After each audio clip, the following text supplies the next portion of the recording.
There is a perfect example of motherhood out there. We've all felt its presence. It lingers in our social media feed, in the products we buy, the answers to the questions we research. Even though we know it's not real, we feel it spotlight what we could be doing better.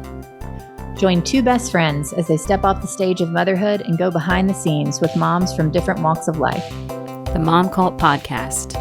Real moms, real talk, real tired. Afternoon, ladies. Good afternoon. We're back for another After the Episode. With Jenny Black. Hi, Jenny. Hi, Sarah. How's your week?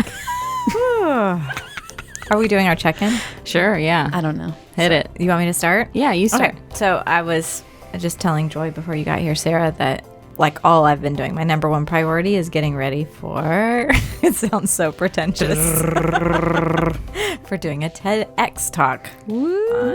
I think it sounds impressive, Saturday, not but pretentious. It's impressive too. Will you tell everyone when it is? Mm-hmm. Yes, and so where? it's March 19th at the Franklin Theater. There will be 8 speakers. It starts at 10, it ends at 6. And everyone, this is the real selling feature, everyone that comes to the show, there is a reception afterwards with an open bar for Ooh. everyone that came. That changes So- my plans. Right? I got to find a babysitter now. It's not a joke. I wasn't going, but... I wasn't. If you say 10 to 6, Not a 10 a.m. to joke. 6 p.m.? Yeah. Are all so the speakers about...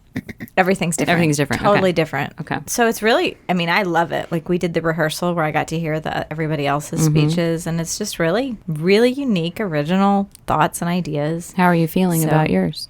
I love what I'm talking about. I love it. But you feel ready? I don't know. Well, you got time. I got time. You got another I got time. week-ish. What about you guys? Oh, I got new headshots done yesterday. Congrats. I had 2 lovely friends do me massive, massive favor and help me get them done. It really does take a village. Who was it? Give us a shout out. Oh, Yeah. my friend Khaki, who is an amazing wedding photographer. Khaki Bedford is her Instagram. Khaki Bedford Photography. She has a personal one and a Professional. and then Allie did just helped with like hair and makeup Nice. and like the overall look of everything. Yeah, she's good. And she works at Local Honey and does great hair. She does. Thank you, Allie. Thank you, Khaki. I don't think Allie listens to this, but it'll be a good Allie test. Shields. Allie Shields. Nice. Fun. Can't wait to see him. Yeah. Well, I guess Allie Shields didn't. We're doing the whole maiden name thing. Yeah. That's a thing. Yeah, why was I saying that? It's I a don't know. Shields. I know, but- I'm done doing that. I know, but it's hard when you've That's the known last time I do that, ever. when it's somebody you feel like you've known longer. I know. Before they got married. It's just a hard mental flip, and you don't ever like. When do you use Yeah. it in real life? So it's just because we're No, in this yeah. scenario. Only when Well- you're really angry at them. It's like, why am I doing it? That, like, well, I don't need to break it down. But is it interesting? I don't. It's not. I think it's like I'm trying to help them. Nobody cares. I mean, we Right, care like- about your name. It's it's not like the husbands are listening to this getting offended that we used the maiden The name. in-laws. Well, Maiden name. How archaic is that phrase? It does Maiden. sound very, Maiden. very When's the old. last time you've used that word in any other context? 0. Well, speak maybe for some yourself. sexual situations.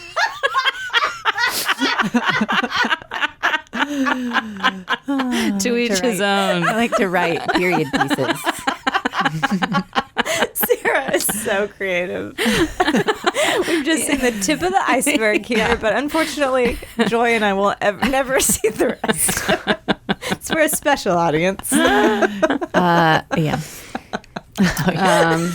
But yeah, just headshots. That's the main thing that I accomplished. That's a big exciting. accomplishment. Yeah, it is. Thank you. Yeah. And man, Ava is really into the newest Annie right now, which is like, who all is in it? What are the last names? What are their maiden names? Give us give us the first and maiden names of all the people. Rose Byrne, Cameron Diaz, Jamie Foxx. Anyway, I was watching it with her and was like, for the first time in my life, really saw Miss Hannigan in a different way. I remember that moment. I totally remember that. I was like, I totally sympathize with her now. Especially picking up the girls' stuff around. She's like, little girls, and like all the stuff Avery and Ava have. Yeah. Joy, I had that exact same moment. She's not a villain. She's just miserable. She's the victim here. Who wouldn't be miserable? She didn't sign up for this. She wanted to be on Broadway. Who played her in the original? And I know that's terrible. I see your face. I know she's like the best. Burnett. Yes, thank you. Almost said it. Damn it. Sorry. I shouldn't have jumped the gun. No. That she was I was asking. not going to say it. I was too nervous. I was wrong. Yeah. I love her so much. What about you, Sarah?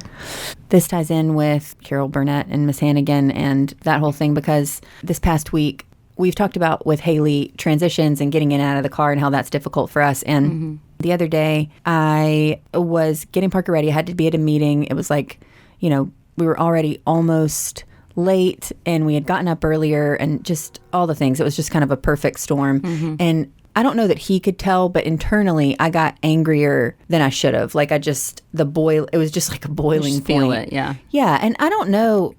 I'd like to know after I say this if everybody feels that way. If that's, I don't know if everybody gets. I definitely do. Angry like that. I mean, I'm not. Yeah, it's just. I mean, it's like we've said and before. There's like nowhere for it to go because you can't let it out on your kid. And there's, I don't know. It's just. Well, yeah. I've started boxing. Yes, humans in a ring. Yeah, and like actually, Nice. like part of what I do in therapy is like actually I've done it with Parker, like punching a pillow or whatever, but you can't like stop in the moment. Right. Punch pillows. So sometimes I can't. It'll be too loud, but like I'll just like growl or something. Anyway, the way I'm just, which does release some kind of stuff. Anyway, I stopped, reset.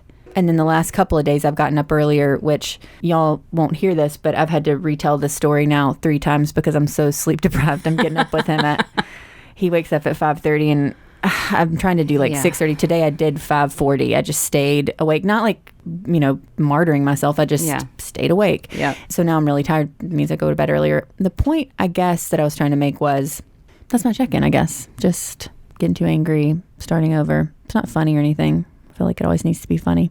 No, it doesn't.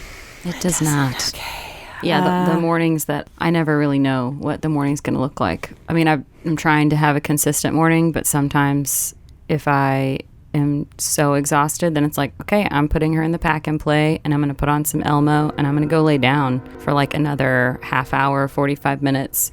But like even sometimes like the second nap is even worse. Like sometimes getting up from that one is harder than getting up at 5:30. Yeah. And so every day is just like a balance of Which one? just a game of which is this Pay an nap hour, going to pay be worth later. it? Yeah.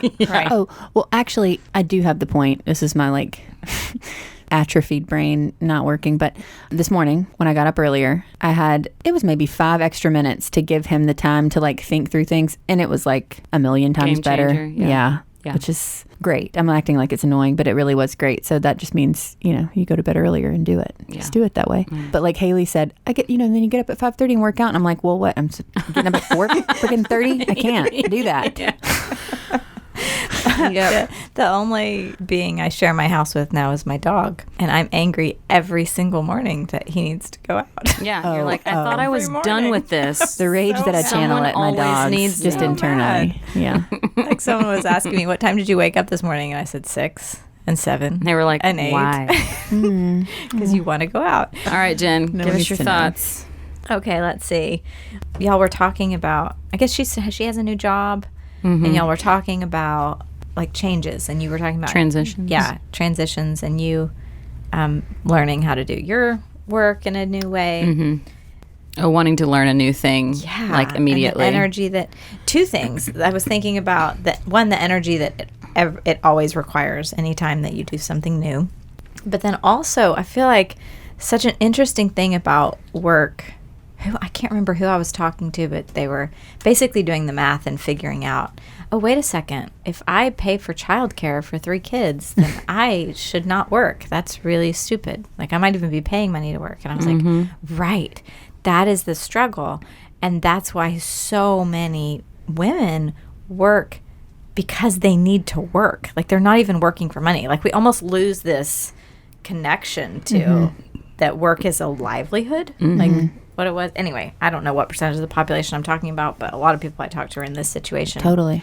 And I was thinking about the idea of like the energy that it costs to work, but also this unique energy that you receive from the work that you don't get in other places. And that was just, I don't know, that just got in my brain. So kind of like the whole work as a respite thing that we talked about last time. The concept of having a job just so you can pay someone to watch your kids is an infuriating conundrum that so many moms I know are in. Yeah. And when I look at it being like the biggest expense, actually, on the same note of my check-in, like that day I had an all-day meeting, and a lot of it was about this personality test, the DISC, can't even, it's a long thing, but we were going through and talking about certain things, and it kept bringing up the memory of that morning, and I stopped. I hope my brother doesn't listen to this. He's my boss. But if it brought up thoughts about the morning, and I was like writing and thinking about that, and like almost started crying like in the meeting, thinking about the morning, and you're just out work feeling of guilt about being there. I know this is sort of like beating a dead horse, and we talk about that a lot, but it's like, but it's still a regular occurrence in all of our lives.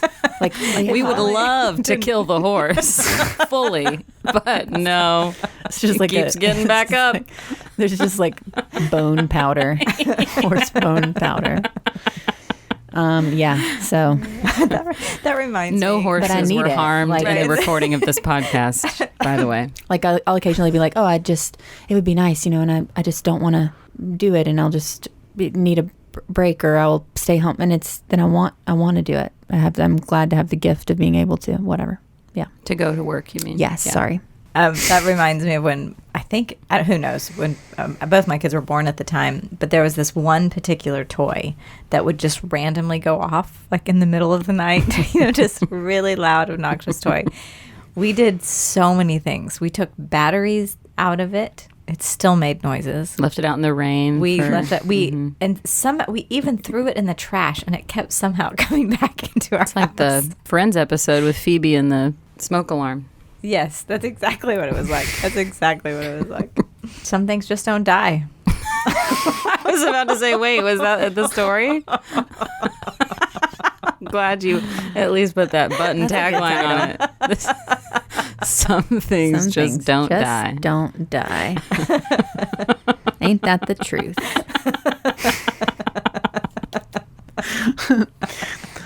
All right, what's next? What you got? So, Joy, you talked about the voice in your head that was constantly telling you, just be patient, just slow down, just take this easy, just get some perspective.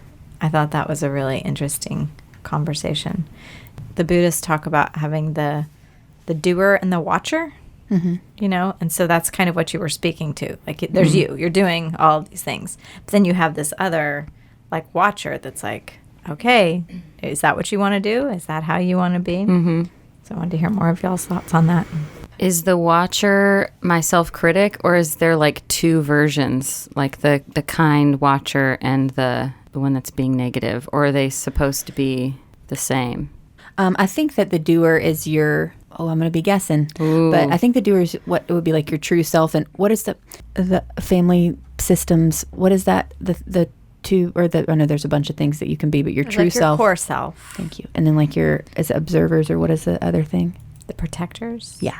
Is the core self like, we're talking about all this is in your head. In our head, right? Mm-hmm. Okay. So that's what I was. So the core self is probably the gentlest, like, I always nicest version. I always think of like my true self as being like the kindergarten teacher in the classroom.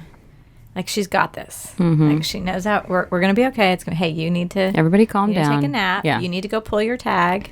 You need to go to the principal's office. You need some lunch. Like, she's just kind of like, she's got it. But like all the rest of the parts of me, I think, are like all the kids in the kindergarten class. Or the know-it-all. Right. She talks a lot. Can't get that one to shut up. The bully. Mm-hmm. Yeah. Gotta have the bully. Your inner critic is always telling you what you're doing wrong. That's very different than like a soul self voice. Yes. I want to learn how to make that voice louder than the other one. Right. So the inner critic is just like, you should be more patient. Mm-hmm. You should slow down. That's the voice I was talking about. Yeah. And that is exhausting. Mm-hmm. As opposed to like when I'm skipping ahead, but when you made that list of all the things that you had done, it's like your core self would be more like, honey, you're doing great. Look how hard you're trying. Look how, and there's something over and over and over again. This is hard for us to experience as adults, but it's also hard for us to offer our kids. When you notice what someone is doing, when you notice how hard they are trying, they want to do better. Mm-hmm. So I work with middle schoolers and was working with them yesterday. And the last time that we were there, this one little boy, who was a 6th grader, he was so mad. He was like, Miss So-and-so is the worst and blah, blah, blah, whatever. And I said, what happened? And he said, I was trying to leave the room and she was mad at me that I didn't have my mask all the way on. And I don't know what she did, but something, she yelled at him or he got in trouble in some way. And he said, I was just trying to help my friend and my mask was falling off my face. And she's just always yelling at me for things. I said, what do you wish that she would have said instead of whatever she said, however, getting in trouble? He said, I wish she just would have said, put your mask back on your face. Yeah. Like it was still not even a nice thing. Right. Like it wasn't. He had really low expectations. Right. But the truth was, if she'd been paying attention, she would have seen he was helping his friend whose backpack was falling off of him. Mm-hmm. And it's just amazing to me, even though we're all doing a lot of things not perfect, when someone notices what you're doing, it's not like oh good, see, I am doing everything right. It makes you like sit up stronger and be just stronger, taller, and just be like, oh, I want to do better for that person. And I think we really fear if we do that to ourselves, that we're somehow letting ourselves off the hook, like that we'll like perform less. Right. Yes. That we'll like stop trying. Yeah. And the truth is, it's like, no, you're doing the best job. You are perfect exactly how you are. It's like, I want to be. Yeah, it makes you want to own that title more. Yeah. I want to know the Buddhist thing that you were mentioning, the doer or the watcher, which thing is which, or do you know? So she asked. Yeah. So no, I don't really know. This is like, it's a dirty facting. I love kind of that, like that. But I can't say enough from my own experience. So the doer is the Jenny that is doing, right? Like I had to drive here. I had to figure out what time I was leaving the other side of town, blah, blah, blah. You're doing whatever it is that a soul needs a human body to accomplish, including your like reasoning and planning and things like that, the actual useful things your brain does. And the watcher, I actually like the word noticer more, and the way that I less creepy in this climate. The thing I love about the noticer, and I think every kid is this way, but I remember I have a deep connection to being a little kid and just noticing everything. You know, just like driving down the road and watching the tree lines pass, or sitting and watching adults talk, or noticing somebody's jewelry that they're wearing. Like as a little kid, that's just like, you're just taking it all in. And I think that is the noticer. So like being able to separate from like, oh, instead of just, I'm all lost in the woods of being me and just getting to the next thing and doing the next thing and getting to bed, the goal every day. Yes. Sounds fun. Which is, like death, basically. Right. Just working my way towards death as quickly as I can. Mine is like on the couch to reality TV. Right. So also death. Different kind of death. Right. Yeah. It's like a purgatory. Some's hell. But I think what's really powerful when it moves into a place that can transform your life is when you can get to that noticing position of noticing your thoughts and your feelings and be like, oh, I just had that thought about I should be better at this, or I just had that thought of I hate so-and-so or whatever. But then even bigger is like feeling that like, I just noticed I had a tremendous amount of anger surge through my body. And so it's just this it's not a big space. It's just this tiny space of like, I noticed Sarah feeling angry right now. I would be like, I wouldn't say this, but like, I notice you being angry. Like, are you okay? That would feel very compassionate to you. And it's not going to change your anger, but it's going to change your experience of the anger. Which is, I'm sure it's in your notes too, but when she talks about doing, that's like what she did in the mirror last week. Well, we can talk about that. It's coming up soon. Coming soon. Which do you think, Sarah? That was amazing. Just that moment of talking to yourself in the mirror. It was amazing. Well, it's just a lot of therapy. Is all that is literally all it is. Years and years of therapy. But I'm grateful for that. And it's a gift. Not a gift of mine that I had. It's just... Well, and that leads to also what Haylee was saying about checking in and being like, are you crazy because you're feeling angry right now? Or could you take a second and maybe see why you're feeling angry or see why you're feeling depressed? And even just that understanding of, oh, I didn't just flip out one moment. Right. This has been building. Yeah. Like a guy I had coffee with today was asking me if anger was a big thing for me. And I was like, it's really not. But I mean, when I get angry. But if anyone was watching the movie, they'd be like, yeah, I'm so ready for her to get angry. Like, it's time. It's not like a crazy, I just lost my shit kind of anger. Right. It's like we've been waiting for that. The right-sized anger. Mm-hmm. Yeah, I'm not sure if mine is. I can remember a year ago saying to somebody, I don't really get angry. That's just not. And I'm like, now what was I talking about? I do get angry. There's nothing like a 2-year-old to bring that out. Yeah. I loved the 4th grade's the time we started talking about how guys are hot. So I really like that a lot. I tried to explain to Ava why it's so ridiculous and hilarious to adults that 4th graders think each other is hot. And I was trying to figure out how I could make it click in her brain. So I said, it's as if you and your friends were sitting around talking about how Penny is hot.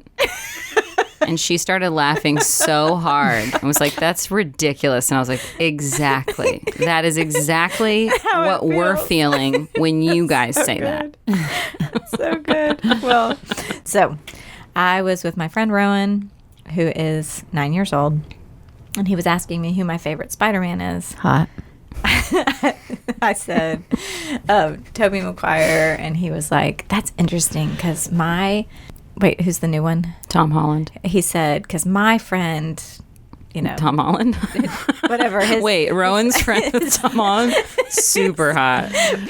So whoever Rowan's friend is, who's a girl, thinks Tom Holland is the hottest one. And I was like, which one do you think? I don't know. It wasn't hot. It was like, who is the most handsome or whatever. And he just looked at me and he was like, I don't know. I'm not gay.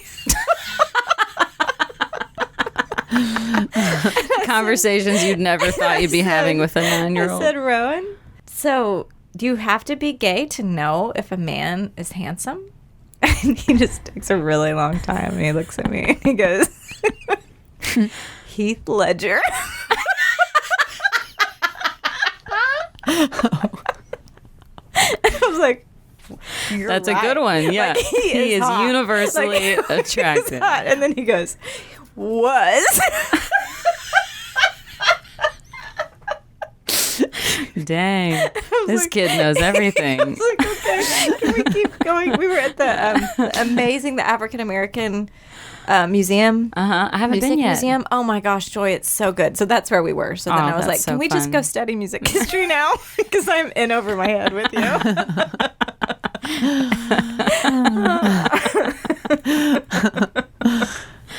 That's hilarious. Okay, now I think we need to talk. I think it's really important that your listeners have a little bit more insight into the Joy Wise, her maiden name. my maiden name. Get it right. When she did not listen to secular music and went to church 3 times a week. I feel like that's something that most people who know you, it's such a... You don't really know Joy unless you know that this is a part of your story. Oh, I mean, huge. So and a different church than my entire family. Yeah. She was See you guys. She was like an evangelist. In fact, Mom and Dad started going to a different church because you were like, this is the church I go to. Well, they never went to mine, I'm in 6th grade. Yes, they did. They started going to Forest Hills? Yes. You didn't even know? Nope. They were the watchers then. Yeah. I was doing. That's what that means. I feel like you need to tell this story. It's such an Ava thing to do. About when you wanted to put the letter in everybody's... Oh, God. What was it about? Just gossiping? Cussing. Of course. I don't know what scenario I felt super called to stop the cussing in my school. Via notes? Individual? It's just such a ridiculous concept. How old were you? Tell him how old you are, Joy. You had a mission. I swear Dad's never been prouder of me. I was gonna... Dad had his own office and had a printer. I had written this note to the school. An open letter. And we had open lockers.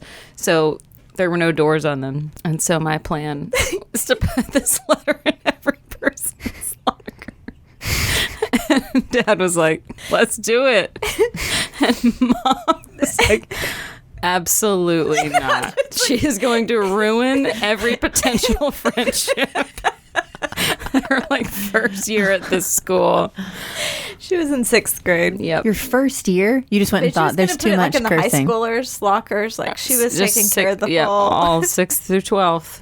Just covering the gamut. I forget that about you. Wow. Good.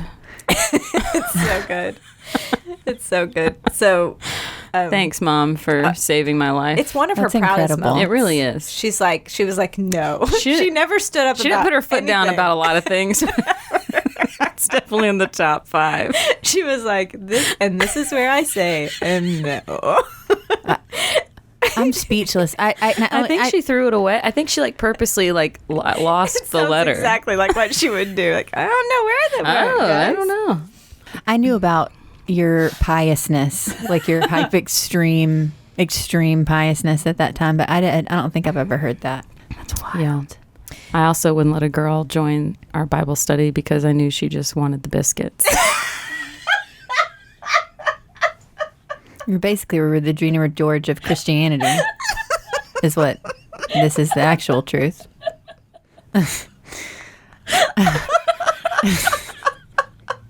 I'm sorry, Jacqueline, if you're listening.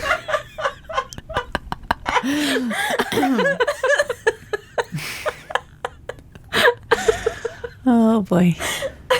So my version of that is just the word secular by itself is really funny.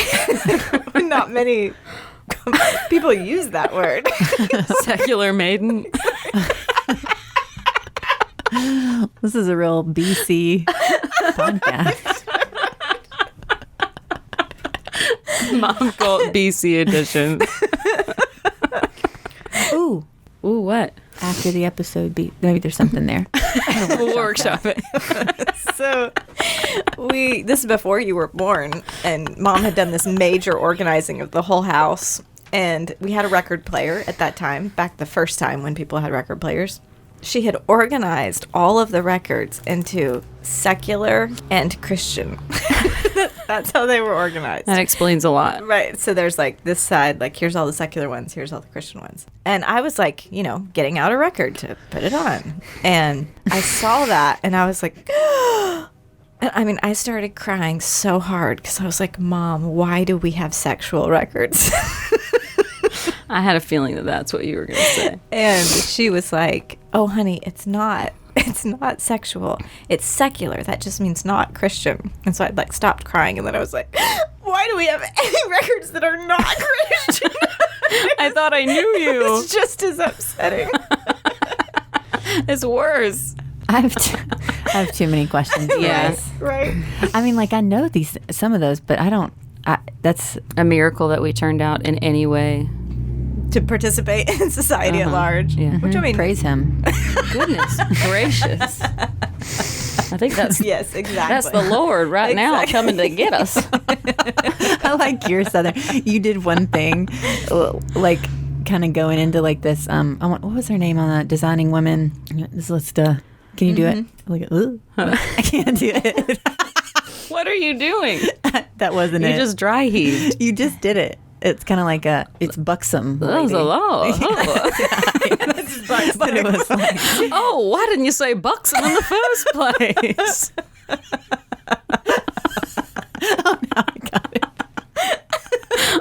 could box them all day long, child.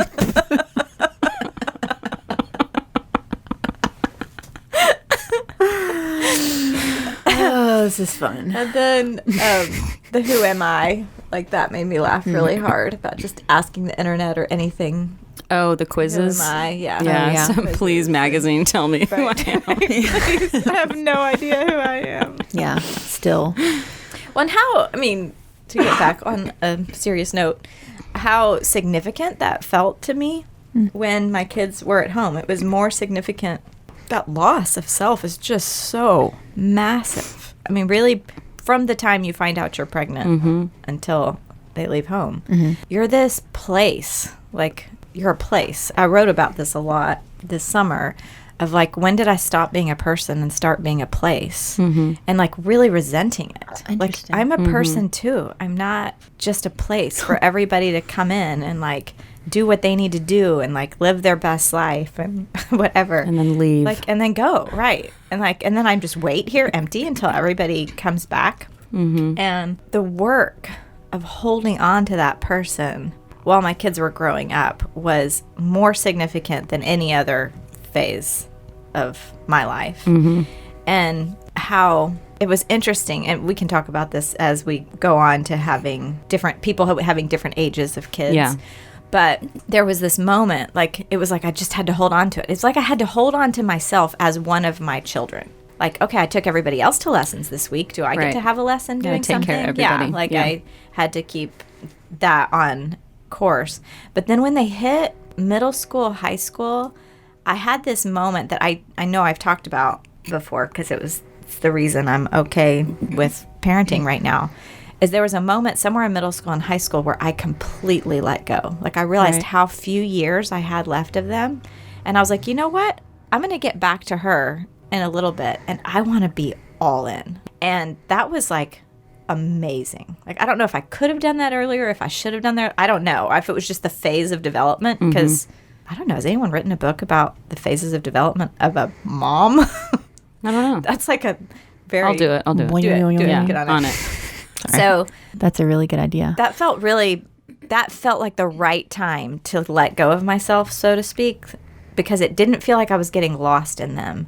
It felt like I was just, I don't know. It's like when you see some amazing person, or like, you know, the Jerry Maguire thing where you have like the player on the field and then you have Jerry Maguire who helped him get there. That's what it felt like. Like it didn't feel like I was losing myself. It felt like, look what I'm doing, because everything you're doing, we're doing together, and it was amazing.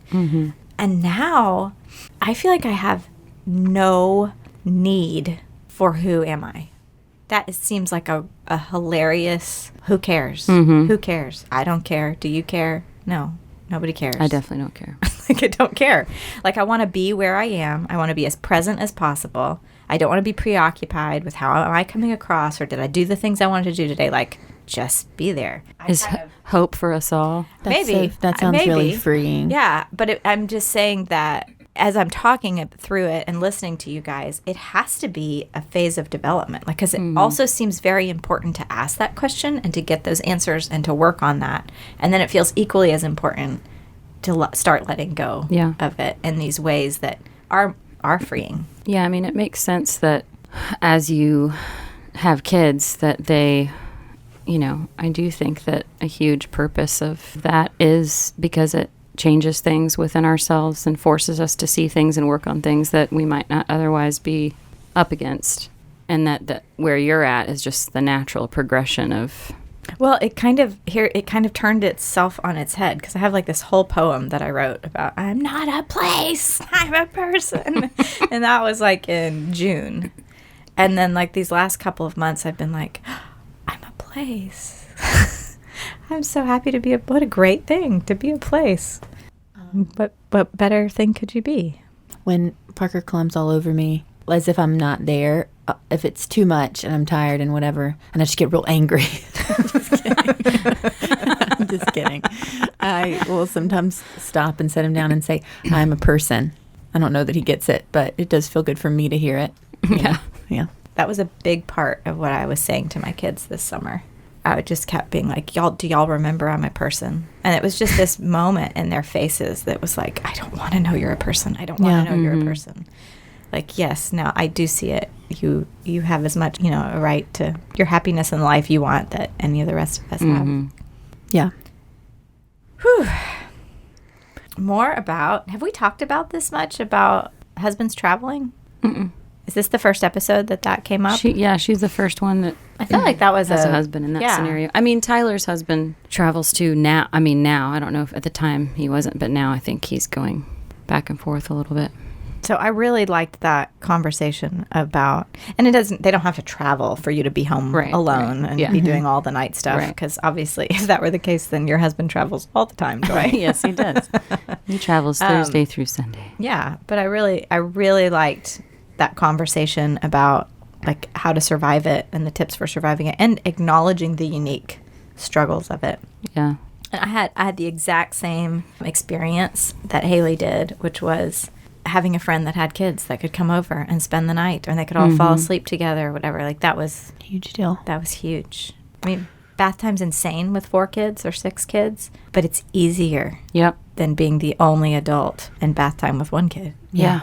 We had a friend, because Mom's been helping Jeremy on Monday nights when I'm in class, and they were out of town this week, so we had a friend come over and help him, who babysits for us a lot. And they ended up going out and getting dinner and coming back, and then when she was leaving, she was like, I don't even feel like I did anything. And Jeremy was just like, okay, well, just imagine what we just did, but you were by yourself. Like, it's just... Yeah. And even if it's not about the physical, like having more hands on deck, it's about sharing the experience with somebody. Because if someone is with you, then you can at least have someone to roll your eyes at with or laugh about something, some ridiculous scream that just came out of the baby's mouth. Like, it's just having another human there to feel like you're in it with somebody, that you're not in it by yourself. Because when you are home by yourself for enough hours, that's when it just starts to snowball, and that's when you start to feel so isolated and like no one, not just does anyone understand what this is like, but not even having the words yourself to explain what it's like. But if someone's there, they just know. You don't have to explain anything. That's why talking to another mom is like, we could have any mom sitting in this chair, and we would immediately have an understanding of so much of their life. And I all of a sudden can't think of what's the Tom Hanks movie where he's on the island? Castaway. It's Castaway. Yeah. It's just the isolation. Yeah. I heard somebody say this week that's the reason for having a partner is the witness, like having a witness for everything. Wow. Yeah, that's really big. I think it didn't sound as terrifying when they said it, but wow, let me just amp up the energy a little. Jeez. I didn't feel super heavy. The witness. It was actually really funny when they said it. So. I don't know that I really had a conscious connection of what Haylee said, but when she said it, I was like, oh, isn't that interesting? She connected her mom guilt to losing herself. That when she was operating in a lot of mom guilt, that was when she was the most losing herself. I thought that was fascinating. I had not ever connected those two. And then the less she was losing herself, the less guilt she was feeling, but also the less guilt she was feeling, the less she was losing herself. Like, you're not preoccupied with what you're doing and not doing right. You're just actually where you are. And she used the phrase, I have no time for it. And that's at least the second time that's come up from different moms. That idea of, maybe you have too much energy or time if you're really upset about these things. We got shit to do. And so I really loved that, like, have no time for it. And then there was something else about her. Oh, just that phrase, when you're so busy getting each day done. I know. And like, we all know that we don't want to live life that way. That's like the entire goal, is to not have that mindset. But it is very hard to not. Because again, those like life-giving moments that happen throughout the day are exactly that. But then someone knocks over a juice. Something stressful always tends to surface throughout the day. What's coming to my mind when you say that is like the parenting is the ultimate long-term goal. Like it's the long game. And thinking about, if you're going to get, like, one of my friends is a pediatrician, and she was in school forever. I think it was 7 or 8 years that she was becoming a pediatrician. Mm-hmm. And she's like, I'm not even the same person I was when I started this. Like, it was like I was a child and now I'm an adult kind of thing. That's just 7 years, which is a long time if we're thinking about a job, right? Getting ready for a job.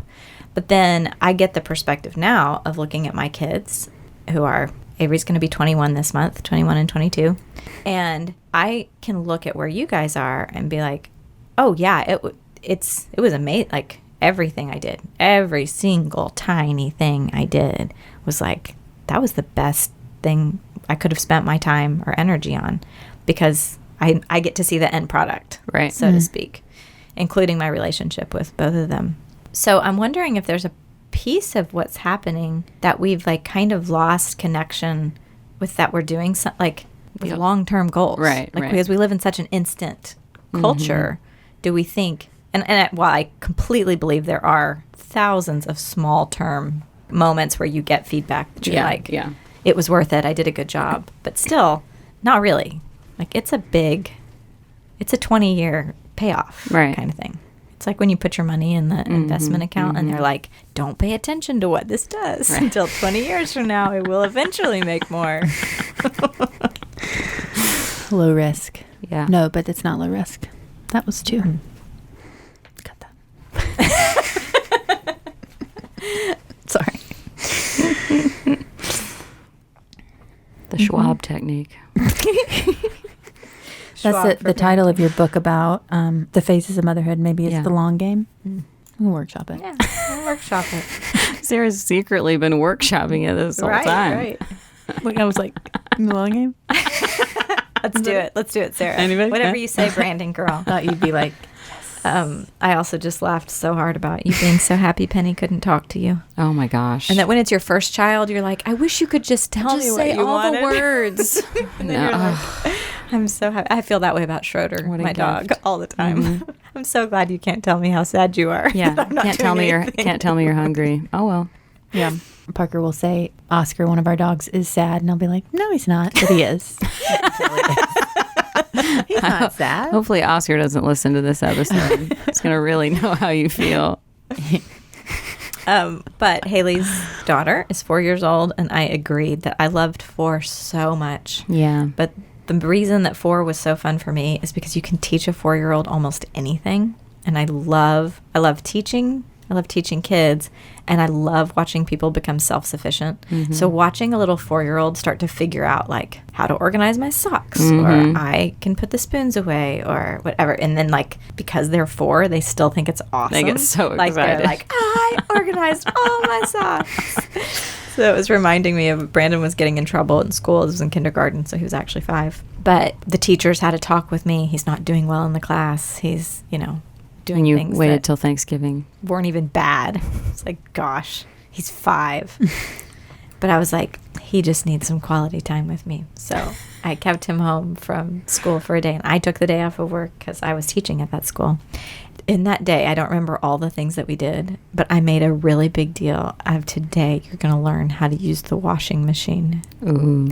And like for a 4-year-old, it was so, because you like, it's a big machine. Yeah, I had to like put markers on, like, this is where you turn the knob to, like, so there's all these little steps that are like working a robot, and you get the scoop, and he was just like, I can do laundry now. And he's not like, and he has done his own laundry since time. Nice. That's hilarious. That's super cool. And then he was just like, how did that affect his going back to school? He's, did he get in less trouble? I think so. I think he really did. I have not yet found a human, but certainly not a child, that does not behave better after someone has given them 100% of their attention. Mm-hmm. It's just the ultimate healing thing. Yeah. It's almost like it gives them back their dignity or something. Yeah. Well, we all know what we need to do with our children when we get home. We weren't so damn tired. Or didn't have phones. Okay, so that's all I've got.